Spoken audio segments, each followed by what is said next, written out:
You may now light the brides. 3, 2, 1, go. Talk about keeping a relationship spicy. We do pretty extreme things, but neither of us really are adrenaline junkies. That's surprising, considering these two brides had their wedding gowns lit on fire while still wearing them on their big day. The very first fire shoot I ever dragged her to, I told her about this idea and then asked her to do it. And then the very next fire shoot I dragged her to, I put her in said wedding dress, and I was the one who lit her on fire, and as she ran away from it, I actually kind of laughed. April Choi and Bethany Byrnes are both variety entertainers whose talents include eating and breathing fire. They planned this day in reverse, starting with the reception and ended it with this incredibly hot moment. You may now light the brides. The couple wore different dresses to say their vows, and to ensure they didn't get burned in these ones, they wore protective clothing underneath.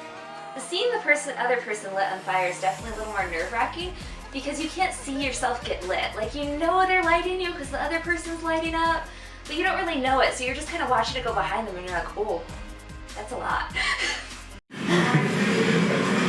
Every week, millions of people tune in to the wildly popular YouTube show To Catch a Cheater. You don't have a girlfriend though, right? No. Sexy models are often used as bait. If you want my number, I'm down to give it to you. Then the secretly recorded flirtations are played back to reactions like this. Oh my God! According to the producers, it's all real. Those are real couples. Those are real couples, yeah. They're not actors. They're not actors, no. Sam Bhavnani created To Catch a Cheater with the charismatic host of the show, Louis Mercado. Do you hit on guys all the time? I think it comes pretty natural. And with 30 million views a month, the program has been very profitable. Can you give me a ballpark figure about how much you guys make? I bought 2 houses this year, so let's just say that. Okay, this is you. That is me. But is the show really for real? In this episode, the guy with his face covered was caught cheating with an Instagram model. I'm glad I broke it off. It's done. And this is supposed to be his girlfriend, apparently furious at seeing him cheating. No, let's talk about what's going on. In real life, they didn't even know each other. If we didn't sell it, it wouldn't be believable. And you sold it. Tamika Dawkins is an actress. So is her so-called boyfriend. His name is Micah Potts. They directed everything. They wanted me to walk out the back room furious and angry because I just caught my boyfriend cheating. Don't touch me. All completely fake. How old are you? I'm 13. In this segment, clearly designed to draw young viewers to the YouTube channel, a 12-year-old girl watches as her boyfriend is tempted with a cute cheerleader. Can I have your number? Yeah, sure. Are you okay? Yeah, Mom, I'm so happy. In a follow-up episode, the teen has recovered from the betrayal and has a new boyfriend, Marquise. Guess what? She's an actress. And I'm reading for the role of Katie. Was there anything real at all about what you did on To Catch a Cheater? No, there was nothing real. My name wasn't even real. My age, my boyfriend, I didn't have a boyfriend. I didn't meet the kid who cheated on me, or, none of it was real. No surprise, her new so-called boyfriend is also an actor. It was just fake and it was just an acting job and it wasn't real. And we're not actually together. We've actually spoken to people that have been on your show and have posed as real couples, and they're not. They say that they're actors and that you reached out in order to fake a relationship. These are the couples that regret being on the show, or they change their mind and they feel like we'll take less backlash if we say we were acting in it than saying it's real. I showed the producer this email, which was sent to Jessica and her mother. We want a big, over-the-top performance. Viewers really don't know what's real and what's fake when they see something online. This is an email I've never seen. Her mother could have made this up. But these aren't real couples, are they? They're real couples. We're back. You're watching CNN. I'm Brooke Baldwin, and as we cover, as we continue our special coverage, not to be lost in all of this chaos, there have been 2 assassination attempts on 2 former presidents. That is extraordinary and horrifying, yet the current president has not mentioned them by name in public, nor has he reached out to them. And there is a precedent for how former presidents react to any kind of terrorism. Bush 43, of course, defending Islam immediately after 9/11. And Bill Clinton, let me take you back to 1993, defended his successor against an Iraqi plot to assassinate Bush 41 in Kuwait. My fellow Americans, this evening I want to speak with you about an attack by the government of Iraq against the United States and the actions we have just taken to respond. This past April, the Kuwaiti government uncovered what they suspected was a car-bombing plot to assassinate former President George Bush while he was visiting Kuwait City. This attempt at revenge by a tyrant against the leader of the world coalition that defeated him in war is particularly loathsome and cowardly. We thank God it was unsuccessful. The authorities who foiled it have the appreciation of all Americans. It is clear that this was no impulsive or random act. It was an elaborate plan devised by the Iraqi government and directed against a former president of the United States because of actions he took as president. As such, the Iraqi attack against President Bush was an attack against our country and against all Americans. I asked my team to pull this clip this morning because in this extraordinary moment, Republican, Democrat, doesn't matter, humanity. This is about the right thing to do. So let me bring in CNN presidential historian Douglas Brinkley, also Rice University history professor. And Doug, I bring up the Bill Clinton, George H.W. Bush example because that is what presidents are supposed to do. Well, I'm so glad, Brooke, you played that clip of Bill Clinton because that's exactly what Donald Trump should have done, talk directly to the American people. After all, the president is a public information officer. There's a lot of confusion going on now. Imagine if you worked in a post office today. Imagine if people all over the country are looking suspiciously at their packages. And President Trump's determined to be a one-note person, which is midterm elections are coming up and I represent the Republicans. He needed to have pivoted and addressed the country. He should have made a phone call to Barack Obama and Hillary Clinton, George Soros, and the others. He should have talked to Jeff Zucker at CNN. It was a moment to heal the country, pull it together, and explain what's happening, sort of like Governor Cuomo did in the first part of his interview with you. But alas, Donald Trump is all about winning in the midterm, and he sees this as a political trick, so he's avoiding being presidential. Governor Cuomo saying that Trump did call him, but again, President Trump, listening to him, hasn't reached out, hasn't called. Former Presidents Obama and Clinton didn't even mention them in his speech last night. And I just wanted to take a moment, Douglas, you've covered president after president. How extraordinary is it that there was an assassination attempt against two of the 6 living presidents in the very same day? It's truly unprecedented. It's a horrific event that's occurred. We have political terrorism going on right now. The president keeps talking about people from Honduras eventually showing up at the border. But in our country now, there is a bomber that has been sending, so far 10 packages out there. 2 presidents with assassination attempts. The whole world is watching. And we have a largely mute Donald Trump. He just doesn't want to believe this is happening. And so, it's never a good idea in a national crisis for a president to be flippant. I remember when George W. Bush broke, right when Katrina hit on August 29th, 2005, continued to give a speech in San Diego and on foreign affairs and then played air guitar. And he was roundly criticized for that. You have a situation here where Donald Trump did a little bit in Wisconsin last night talking about what's happening and then did a typical political rally. He seems to be refusing to embrace this as a very serious crisis of domestic terrorism. This story is far from cheesy if you're thinking outside the box. Because inside this Brooklyn, New York building is a pizza museum, not to be confused with a Pizza Hut. The world is a little scary right now, and it's nice to just escape for a few hours and your main concern is taking pictures of pizza. I feel like that's a good thing. Sure, you could chow down on a slice or two, but there are also plenty of places to take cool photos. 1, 2, 3, go. Wander through what's called the Dripping Cheese Room, tour tasteful artwork, and totter on a seesaw. What a seesaw has to do with pizza, we don't know, but the reason we started it is because pizza is really for everyone. Pizza is for when you're alone and broke and eating a $1 slice, to sitting with your friends, celebrating a 30th birthday, and eating huge $50 pies. It's really kind of the universal thread of food. a portion of proceeds from ticket sales goes back into the New York City community to feed families in need. It's a fun escape to a food fantasy, if you need it.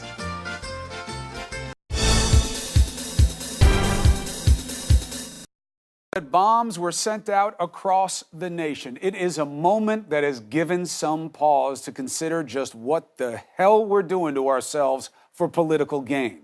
But the president seems to see it differently, as a time to double down on divisiveness. Last night, he refused to own any responsibility for what's been going on.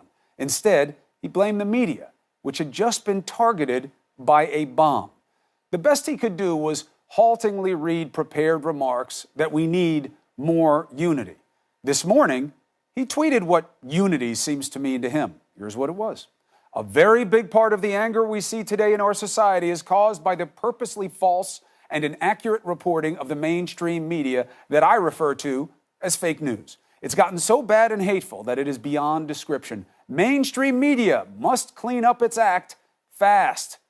Then came Sarah Sanders, who came at the media as well and said it is we who need to change, not the president. Certainly the media has a role to play in this process. When 90% of the coverage about this president is negative, despite the historic successes, when the ideas are perpetuated and continued of negativity, that is not helpful for the American discourse. Is it helpful for the American discourse for her to not recognize a single attribute or contribution of the president to this dynamic? How is she supposed to have credibility, let alone be helpful in this situation, if she can't even admit what is so obvious to everyone else? The president isn't helpful to American discourse. The most lies, the most insults, the ugly descriptions of others, the most we've seen in a generation of leadership. It is his defining characteristic, what he himself calls his winning edge. And then Sanders went even further.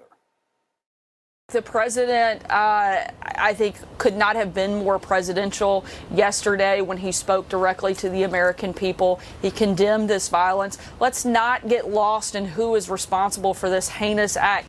They sit on the couch and they listen and they nod. Not here. Presidential? Sarah, you keep using that word. As Inigo Montoya said, you keep on using that word. I do not think it means what you think it means. First one to tweet me the movie and the scene gets a hat or a shirt or a mug. Your choice. Now, I inject some levity, of course. Why? Because we got to take a breath. Otherwise, we'll be consumed by the pathetic nature of it all. A president who sets a standard for ugly talk, who sees himself as a victim when the people he calls his enemies get bombs sent to them, and he's the victim. But why wouldn't he think that when he is surrounded by those who nod and echo his hypocrisy? Sarah Sanders there with a stunningly straight face, calling his shirking of any role or responsibility presidential. And then comes the backup, those doing the dance of twisted facts and false step narratives that I call the Fox trot. Take this tweet from Fox Business host Lou Dobbs, suggesting this morning without evidence that it's all just fake news and fake bombs. Fake? Again, the FBI is investigating it as a domestic terror event. There's no basis for the cynical assumption. And by the way, doing that, that's fake. And then comes the Trump Trinity. The president condemned these acts and was immediately rebuked by the Democratic Party for condemning the acts not quite enough. The media, the left, Democrats, all trying to score cheap political points and a political victory on this. The finger's pointing at Trump, all day long on the other networks, which I found disgusting. Look at my boy here at his show. He put up a chyron. He couldn't even name CNN. Are we really in this place? And to think, I was heartened by their reporting yesterday and their conciliatory tone. Fake civility, I guess. Let me ask my friends there. If it were you who'd been targeted by a bomber in a thinly veiled attempt to support the left, God forbid. God forbid. I'll tell you what, though, I wouldn't blame you for it. God forbid that happens. I hope you and your families are safe. A bomb is no mere harassment or threat. And again, I would be there if it were any of you, because that is wrong, and you've got to condemn the efforts, you've got to do it quickly, and you've got to do it consistently. It's not legal, it's not right, and neither is when we see media figures or political figures chased out of private establishments. It's not right, it's not legal. There's a better way to get your message across, and yet they can turn a blind eye to the media that they claim to be a part of. When it is attacked, I just don't get it. Did you need the bomb to go off? Would that have mattered? We covered what happened to Congressman Scalise. You saw him there on the Fox show for what it was, a national tragedy. Thank God he made it. This nation was pulling for him, and rightly so. Can I ask you a question real quick? Are you aware at all of what's going on at our border with the migrant caravan coming in, thousands of people coming from Central America? What do you think? I think it's a nice place to be at. I can see why a lot of people want to come. If I was living outside the United States, I would do everything I could to get here. If you don't stop this caravan, there's going to be more. There's already one building. I don't think that the entire caravan is filled with bad people and hombres. We just can't have a bunch of people crash the border. That's insane. There should be some amnesty granted to them because of the travesties that are occurring in their country. We take care of the American people first and foremost before we deal with anybody else's countries and their problems. Do you think we should have a wall on our southern border to stop people from just coming in? No, there should be no wall. No, a wall, a barrier is the stupidest possible thing. It doesn't work. Because look at history. Look at the Great Wall of China. There should be no walls in our planet. It's just wrong. I mean, imagine every country had a wall. How would we ever get around, move around? Does it make you nervous about who would be coming over here since we really don't know who these people are? No, because I really don't know who most of the people are that are already here. God bless America, and every one of you is welcome here. All right, I love you. Peace out. What has 8 legs and looks like it's about to eat this police officer? Something straight out of a horror film. It could be called When Spiders Attack. Watch as this monster spider crosses the street to creep up on the unsuspecting officer. The creepy crawler was actually on the windshield of a police vehicle in Texas. It was caught walking across the glass on a dash cam, heading right toward the completely unaware authority. It's like this old horror movie, Tarantula. It's clear the two aren't in the same place once it gets right to the man's feet, but it's definitely pretty eerie. Not as bad as a tarantula the size of a building coming after you, but still not something we'd want. A lot of people probably aren't even aware that Dianne Feinstein has an office here in West LA. She's more associated with San Francisco, but she is right here in the Westwood Gateway building. She's seldom here, so it came as somewhat of a surprise that a suspicious package turned up here. Here's the view from Sky 2 earlier this evening.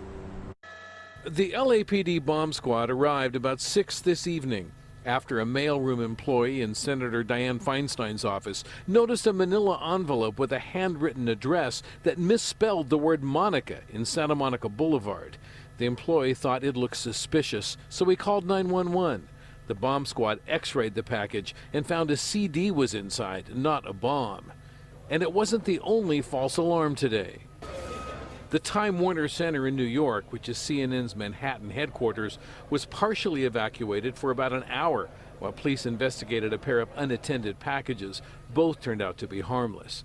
But 3 package bombs were discovered today, one at actor Robert De Niro's movie company's office in Manhattan, and 2 in mail facilities in Delaware, both addressed to former Vice President Joe Biden. We've got to turn off this hate machine. And I think you're going to see a lot of Republicans as well as Democrats out there saying enough is enough. The FBI wants any suspicious packages to be reported immediately.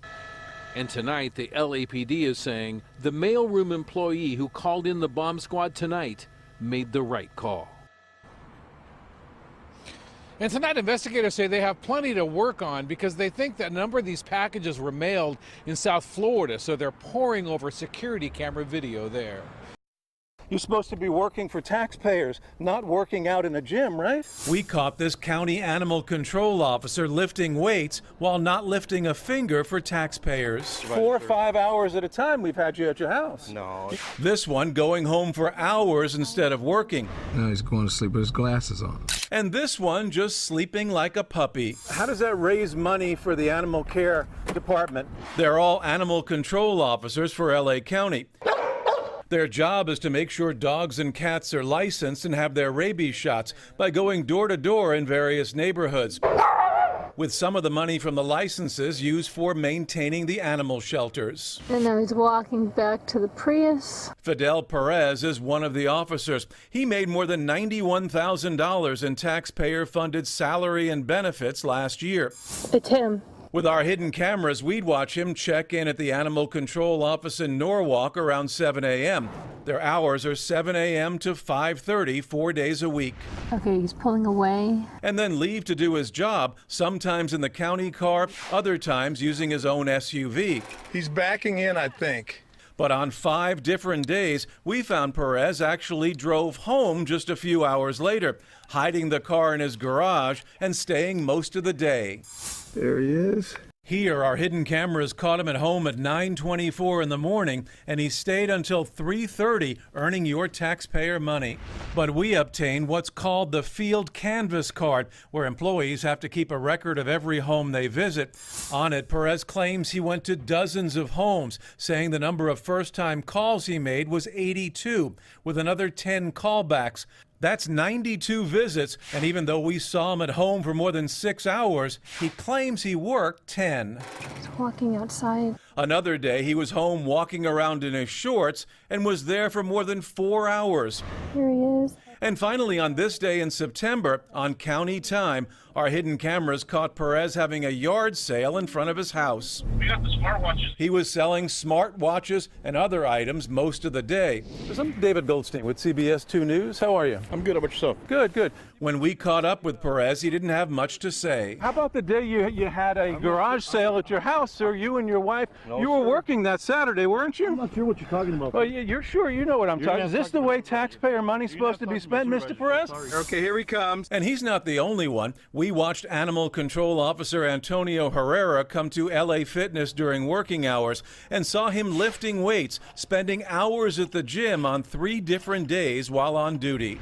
One of those days, he reported that he made 97 first-time calls. We've seen you for hours at a time inside the gym instead of working for animal control. How do you explain that? Is that what taxpayers are getting for their money, sir?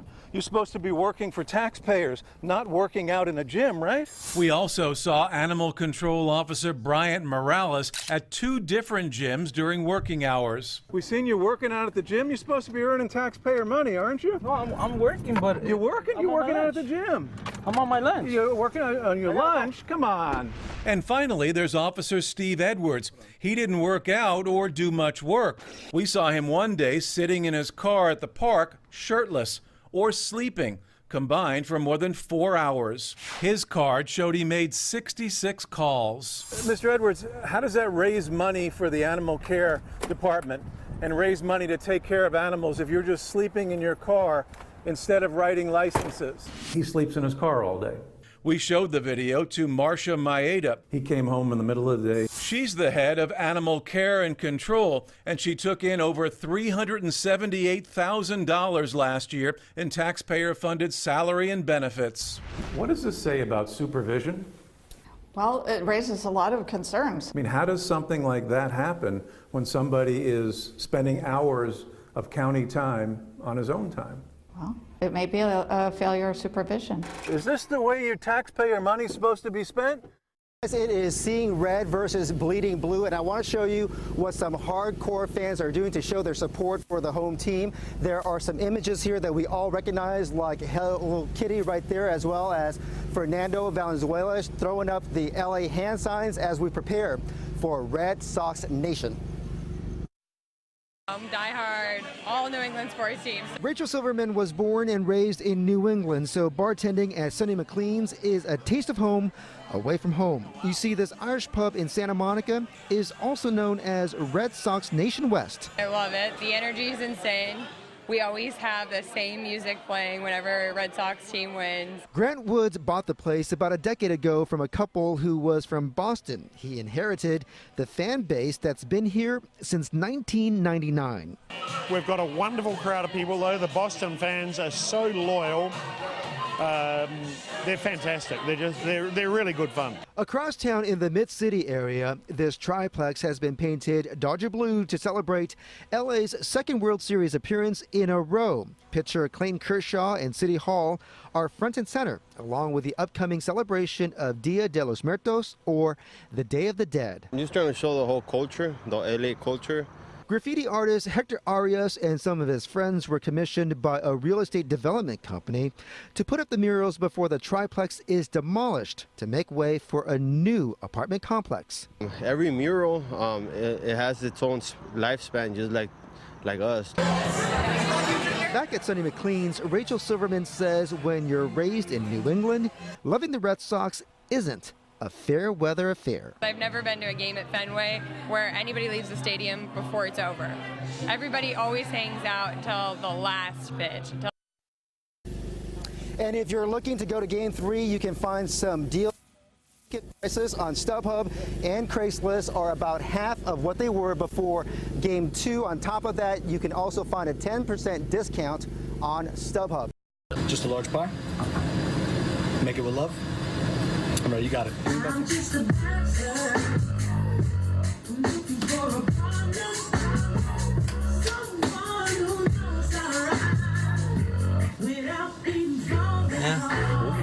Well, there it is. That's Gary Lincoln. He's the owner of All About the Crust in Woodbury, just outside of Philly.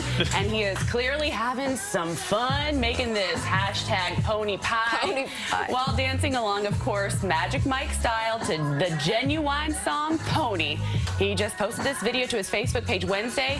And as of this morning, drumroll, he has racked up more than 7 million views. 7 million. Gee, How what many are the pies odds? has he sold? We hear it's a good pie. Somebody actually took this and put it on video. It's shocking security camera video showing a woman lifting a toddler by one arm to the door. She rings the bell and pounds on the door. Then she turns and runs back to her car, leaving the little boy bewildered. It happened on this street in Houston.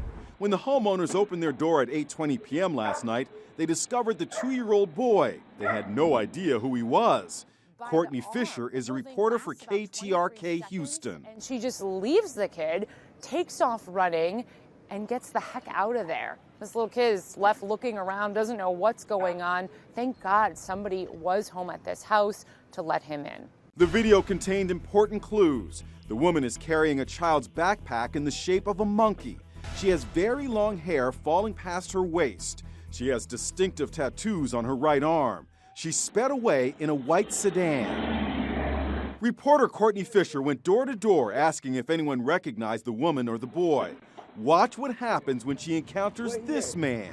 That's my son. Willie Simmons is the little boy's father, and it turns out he lives next door to the house where the child was left abandoned. I'm angry. I'm upset. He told us his son's name is Royal Prince Simmons. So who's the woman who left little Royal on a doorstep? She's a friend of the boy's mother, and Mom asked her to drop little Royal at his father's house, but she went to the wrong address. Just imagine if my nice neighbors wasn't there. My son would have wandered in the street and got hit. Just imagine nobody would have been out here. He just would have been walking. And why did the woman run away, leaving the toddler confused and alone? Does she not care about this little kid who obviously had no one looking after him at that point. It's tough to watch.